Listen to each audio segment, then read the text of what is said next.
ሰላም የተወደዳችሁ የኢሬሳት ቴሌቪዥን ተከታታዮች፣ ለዛሬ ሐምሌ 21 ቀን 2026 የተሰናዱ የምሽት ዜናዎችን ወደ እናንተ ማድረስ እንጀምራለን። እንድትከታተሉን በአክብሮት እንጠይቃለን።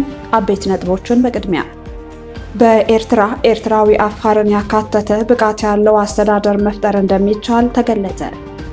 የኤርትራው ምሁርና የተራራ ላይ ወጪ ዶክተር ናይዝጌ ገብረመድህን በ92 ዓመታቸው አረፉ። ኢሃፓ የፌዴራል መንግስት አዲስ ጦርነት የሚቀሰቅስ ያለው አካሄድ ተቃወመ። ኢጋድ ለሱዳኑ ጦርነት አፍሪካዊ መፍትሄ ለማፈላለግ እየሰራው ነው አለ። ግብፃዊው ብሌነር ወደ ሱዳን እያመራ መሆኑን ተገለጸ። ፊፋ በ2026 የዓለም ዋንጫ ያልተሳተፈችውን ናይጄሪያ በአፍሪካ 4ኛ ደረጃ አስቀመጣት። ወደ ዝርዝር ዜና እናልፋለን። አብራችሁን ቆዩ። በኤርትራ ኤርትራዊ አፋርን ያካተተ ብቃት ያለው አስተዳደር መፍጠር እንደሚቻል ተገለጸ። ኤርትራዊ አፋርን ጨምሮ ሁሉም ኤርትራውያን በመወያየት ለሁሉም የሚስማማ አስተዳደር መፍጠር እንደሚቻል የፖለቲካ ተንታኝ አቶ አብደራህማን ሰኢድ ገለጹ። ከኢሬሳት ቴሌቪዥን ጋር ሰፊ ቃለመጠይቅ ያደረጉት የፖለቲካ ተንታኙ አቶ አብደራህማን ሰኢድ ኤርትራዊ ብቁ አቅም እንዳለውና ከህዝቡ ጋር በመወያየት እርሱን የሚመስል አስተዳደር መፍጠር እንደሚችል አልጠራጠርም ብለዋል። አቶ አብደራህማን ከኢሬሳት ጋር የነበራቸው ቆይታ በሐምሌ 4 ቀን 2026 በአፋር ኤርትራውያን ኮንግረስ በተካሄደው ስብሰባ ላይ ከተሳተፉ በኋላ በዚያች ዕለት በፕሮፌሰር ማግኔት ለቀረበው ሐሳብ በሰጡት አስተያየትና መልስ ላይ ያተኮረ ነበር። አብዱራህማን በኤርትራውያን አፋር ኮንግረስ በተዘጋጀው ስብሰባ ላይ በፕሮፌሰር ማግኔትና በጌታቸው ረዳ የቀረቡት ሐሳቦች ትክክል እንዳልሆኑና ሊታረሙ እንደሚገባም ተከራክረዋል። የአፋር ህዝብን ትግል እንደሚደግፉ የሚታመኑ ፕሮፌሰር ማግኔት በኤርትራና በኢትዮጵያ መካከል ጦርነት ተነስቶ ኢትዮጵያ ካሸነፈች ኢትዮጵያ በኤርትራ ብሔርን መሰረት ያደረገ ፌዴራላዊ ስርዓት መመስረት አለባት ብለው ያቀረቡት ሐሳብ ተቀባይነት እንደሌለው አጽንኦት ሰጥተውበታል።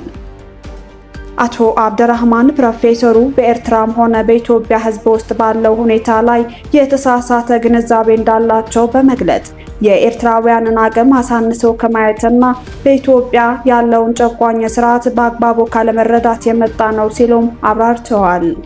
በኢትዮጵያ በአብይ የሚመራው የብልጽግና ስርዓት ስልጣኑንና ግዛቱን ማስፋፋት እንደሚፈልግ በቅርቡ በኢትዮጵያ የምክክር መድረክ ላይ ባደረጉት ንግግር ቀይ ባህር የኛ ወሰን ነው፣ በውስጣዊ ድክመታችን ነው የሄደብን ሲሉ ተሰምተዋል። በኢትዮጵያ ያለው ስርዓት የምክክር ኮሚቴ ፈጥሮ የነበረውን የፌዴራሊዝም ስርዓት ወደ አሃዳዊ ስርዓት ለመመለስ እያሰበ እንደሆነ ፕሮፌሰሩ የተረዱት አይመስልም ሲሉ አቶ አብደራህማን በምሳሌ የተደገፈ የኢትዮጵያን ወቅታዊ ሁኔታ አብራርተዋል። በስብሰባ ላይ የጠቅላይ ሚኒስትሩ አማካሪ አቶ ጌታቸው ረዳ ስለ አፋር ህዝብ መብትና ሌሎች ጥሩ ንግግሮችን ቢናገሩም የኤርትራውያን አፋር ብሔራዊ ኮንግረስም ትግላችሁ በደንካሊያ ብቻ ተወስኖ መቅረት የለበትም ያሉት ተቀባይነት የለውም የሚሉት አቶ አብደራህማን እንደ ኢትዮጵያ ሚኒስተር ለኤርትራዊ አፋር ትግልህ እዚያ ብቻ መወሰን የለበትም ማለት ኃላፊነት የጎደለው ንግግር መሆኑን ምክንያታዊ መልስ በመስጠት ሐሳቡ ተቀባይነት እንደሌለው አስረድተዋል። የአፋር ህዝብ በሶስት ሀገራት ማለትም በኤርትራ በኢትዮጵያና በጅቡቲ የሚገኝ ሲሆን በሶስቱም ሀገራት ባለው አስተዳደር የተጨቆነ የተበደለና ብዙ ግፍ የሚፈጸምበት ህዝብ ነው። የኤርትራዊ አፋር ደግሞ የባሰ ነው። የአፋር አካባቢዎች በሶስቱም ሀገራት በጣም አስፈላጊ እንደሆኑ የጠቆሙት አቶ አብደራህማን ለግብርና ለማዕድናት እንዲሁም ስትራቴጂካዊ ቦታዎች በተለይ በኤርትራ አሰብ፣ በጅቡቲ ታጁራ የታደለ ቢሆንም የአካባቢው ነዋሪ በእነዚህ ሀገራት መንግስታት ለዓመታት መብቱ ሲያጣና ሲበደል ይስተዋላል ብለዋል። ፓርቲው ለአፋር ህዝብ መብት የሚታገል በመሆኑ በሁሉም መድረኮች በመገኘት በአፋር አስተዳደርና መብቶች ላይ ሐሳብ ሳቀርብ ቆይቻለሁ ያሉት የፖለቲካ ተንታኙ በአፋር ህዝብ ላይ ግፍ እየተፈጸመ መሆኑን እንደሚያምኑ ገልጸዋል። እንደ ኤርትራውያን አፋር ብሔራዊ ኮንግረስ ለአፋር ሕዝብ ታሪካዊ፣ ጂኦግራፊያዊና ኢኮኖሚያዊ መብቶችን የምታከብርና የምትጠብቅ በፌዴራላዊ አስተዳደር የምትመራ ኤርትራ ምኞታቸው እንደሆነች አቶ አብደራህማን አጽንኦት ሰጥተውበታል። በመጨረሻም አቶ አብደራህማን የአፋር ሕዝብ መብት ከተከበረ የሁሉም ኤርትራዊ መብት ተከበረ ማለት ነው።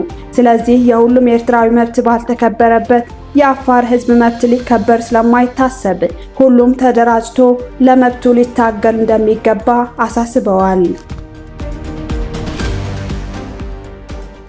የኤርትራ ምሁርና የተራራ ላይ ወጪ ዶክተር ናይዝጌ ገብረመድህን በ92 ዓመታቸው አረፉ።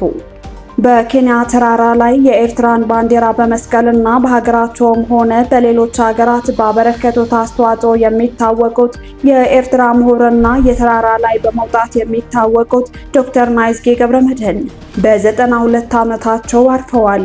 ይህን ዜና ቢቢሲ በዛሬው ቀን 21 ሐምሌ 2026 ዘግቧል። ዶክተር ናይዝጌ ከ2 ዓመታት በፊት በ90 ዓመታቸው ከኬንያ ተራራ ከፍተኛ ጫፎች መካከል ወደሚገኘው ሌኔላ ጫፍ በመውጣት በዚያ የኤርትራን ባንዲራ ሰቅለው ነበር። ይህ ታላቅ ስኬት በመጨረሻዎቹ የሕይወታቸው ዓመታት ስማቸው በስፋት እንዲጠራና እንዲታወቅ አድርጎታል። ይህ ስኬት ከዕድሜያቸው አንጻር ሲታይ እጅግ የሚያስደንቅ ጀግንነት ተብሎ ተገልጿል። በተለይም በምስራቅ አፍሪካ ለብዙ ሰዎች መነሳሳት የሆነ ምሳሌ ሲሆን በተራራ መውጣት ስፖርት ታሪክም ውስጥ ስማቸው ተመዝግበዋል። ዶክተር ናይዝጌ ከዚህ በፊት ከመገናኛ ብዙሃን ጋር ባደረጉት ቃለ ምልልስ 14 ጊዜ ታላላቅ ተራሮችን እንደወጡ ገልጸው ነበር። በርካታ ጋዜጠኞች፣ ጸሐፊዎች እና በተለይም ወጣት ምሁራን ዶክተር ናይዝጌ ለኤርትራ ማህበረሰብ ያበረከቱትን አስተዋጽኦ በማድነቅ ምስክርነታቸውን ለኢሬሳት ሰጥተዋል። ዶክተር ናይዝጌ ገብረመድህን የታዋቂው ኤርትራዊ ታጋይና ጸሐፊ አቦይ ወልደ ማርያም የእህት ልጅ መሆናቸው ይታወቃል። ኢሃፓ የፌዴራል መንግስት አዲስ ጦርነት የሚቀሰቅስ ያለውን አካሄድ ተቃወመ። ኢሃፓ መንግስት በትግራይ አዲስ ጦርነት እንዲቀሰቀስ የሚያደርግ አደገኛ አካሄድ እየተከተለ ነው ሲል አስጠነቀቀ። የፕሪቶሪያው ስምምነት እንዲተገበር ማሳሰቡን ድርጅቱ ዛሬ ሐምሌ 21 ያወጣው መግለጫ ያመለክታል። የኢትዮጵያ ሕዝቦች አብዮታዊ ፓርቲ ኢሃፓ ፌዴራል መንግስቱ ትግራይን ወደ ሌላ ጦርነት እየመራት ነው ሲል የከሰሰ ሲሆን ሕግ ማስከበርና ሰላም ማስከበር በሚል ሽፋን አዲስ ወታደራዊ እርምጃ ለመውሰድ የሚደረጉ ምክንያት የመፈለግ ጥረቶች ሲል የገለጻቸውን አካሄዶች አስጠንቅቀዋል። ተቃዋሚ ፓርቲው ሐምሌ 21 ቀን ባወጣው መግለጫ ሰላም ማስከበር በሚል ሽፋን የትግራይን ህዝብ እንደገና ወደ ጦርነት የመክተት አደገኛ አካሄድ ሊቆም ይገባል ያለው ሲሆን የፕሪቶሪያው ግጭት የማቆም ስምምነት ዋና መንፈስ ጦርነቱን በዘላቂነት ማቆምና ውዝግቦችን በፖለቲካዊ መንገድ መፍታት እንደነበር ተከራክረዋል። በብልጽግና ፓርቲ የሚመራው የፌዴራል መንግስትና ህወሓት እያደረጉት ያሉት የፕሮፓጋንዳ ቅስቀሳና የጦርነት ዝግጅት ወደ አውዳሚ ጦርነት እያመሩ መሆኑን የሚያሳይ መሆኑ ተንታኞች ይገልጻሉ። ኢጋድ ለሱዳኑ ጦርነት አፍሪካዊ መፍትሄ ለማፈላለግ እየሰራው ነው አለ። የምስራቅ አፍሪካ የልማት በይነ መንግስታት ኢጋድ ለሱዳኑ ጦርነት አፍሪካዊ መፍትሄ ለማፈላለግ ከሚመለከታቸው ባለድርሻ ተቋማት ጋር እየሰራው ነው አለ። ኢጋድ በሱዳን ጉዳይ የሚመክረውን ሶስተኛ ዙር የልዩ መልእክተኞች ስብሰባ በኬንያ ናይሮቢ አካሂዷል። በመድረኩ ላይ በሱዳን ያለውን ቀውስ ለመፍታት እየተደረጉ ያሉ ጥረቶችን፣ ትብብሮችንና ቀጣይ አቅጣጫዎችን በተመለከተ ምክክር ተደርጓል። ውይይቱ በሀገሪቱ ያለው ቀውስ መፍትሄ እንዲያገኝ የቀጠናዊና የዓለም አቀፍ ባለድርሻ አካላትን ትብብር ለማጠናከር ያለመ መሆኑ ነው የተገለጸው። ኢጋድ በሱዳን ያለውን ቀውስ በዘላቂነት ለመፍታት ከአባል ሀገራቱ ከአፍሪካ ህብረትና ከአውሮፓ ህብረት እንዲሁም የሰላም ጥረት ከሚያደርጉ ሌሎች ተቋማት ጋር በትብብር እንደሚሰራ አረጋግጧል። ግብፃዊው ቢሊየነር ወደ ሱዳን እያመራ መሆኑን ተገለጸ። ካይሮ በሱዳን የኢንቨስትመንት ማስፋፋት በፈለገችበት በዚህ ወቅት ግብፃዊው ቢሊየነር ናጊብ ሳዊሪስ ወደ ሱዳን በሚያመራው ከፍተኛ ልዑክ ውስጥ መካተታቸውን ዛሬ 21 ሐምሌ 2026 የተሰራጨ የዜና አውታሮች መረጃ ያመለክታል። ካይሮ በሱዳን መሰረተ ልማት የትራንስፖርትና የሎጂስቲክስ ዘርፎች ላይ ኢንቨስትመንቷን ለማስፋፋት በሚንቀሳቀስባት በዚህ ወቅት በትራንስፖርት ሚኒስትሩ ካሚል ኤል ወዚር የሚመራ የግብጽ የንግድ ልዑክ በቅርብ ቀናት ወደ ሱዳን ያበራል ተብሎ የሚጠበቅ ሲሆን ግብጻዊው ቢሊየነር ናጊብ ሳዊሬስም የልዑኩ አባል እንደሆኑ ተዘግቧል። የሱዳኑ ሱዳን አኽበር የዜና ምንጭ እንደገለጸው ጉብኝቱ በግብጽና በሱዳን መካከል ያለውን የኢትዮጵያ ትብብር ለማጠናከርና በሱዳን ገበያ የግብጽ ኢንቨስትመንትን ለማሳደግ የሚረዱ እድሎችን ለማቃኘት ያለመ ነው። ውይይቱ በትልልቅ የመሰረተ ልማትና የልማት ፕሮጀክቶች አማካኝነት የመልሶ ግንባታ ጥረቶችን ለመደገፍ በሚያስችሉ የመንግስትና የግል ዘርፍ አጋርነቶች ላይ ያተኩራል ተብሎ ይጠበቃል። ፊፋ በ2026 የዓለም ዋንጫ ያልተሳተፈችውን ናይጄሪያ በአፍሪካ አራተኛ ደረጃ አስቀመጣት። ሞሮኮ፣ ሴኔጋል እና ግብጽ በአፍሪካ ከአንደኛ እስከ ሶስተኛ ደረጃ ተቀምጠዋል። የዓለም እግር ኳስ ፌዴሬሽን ፊፋ በወርሃዊ የብሔራዊ ቡድኖች ደረጃ ዝርዝሩ ላይ ናይጄሪያን በአፍሪካ አራተኛ ደረጃ አስቀምጧታል። ሞሮኮ በቅርብ ወራት በተለይም በዓለም ዋንጫ ላይ ባሳየችው አስደናቂ ብቃትና እስከ ግማሽ ፍጻሜ በመድረሷ በአፍሪካ አንደኛ ደረጃ ላይ ተቀምጣለች። በዓለም ደረጃም አንድ ደረጃ በማሻሻል ወደ ስድስተኛ ደረጃ ከፍ ብላለች።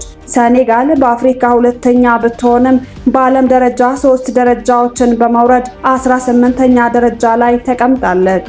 ግብጽ ደግሞ በዓለም ደረጃ 5 ደረጃዎችን በማሻሻል 24ኛ ደረጃ ላይ ተቀምጣለች። ናይጄሪያ በ2026 የዓለም ዋንጫ መሳተፍ ባትችልም በአፍሪካ አራተኛና በዓለም 26ኛ ደረጃን ይዛለች። አልጄሪያ፣ ኮትዲቫር፣ ዲሞክራቲክ ሪፐብሊክ ኮንጎ፣ ካሜሩን፣ ማሊ እና ደቡብ አፍሪካ በአፍሪካ ከ5ኛ እስከ 10ኛ ደረጃ ተሰልፈዋል።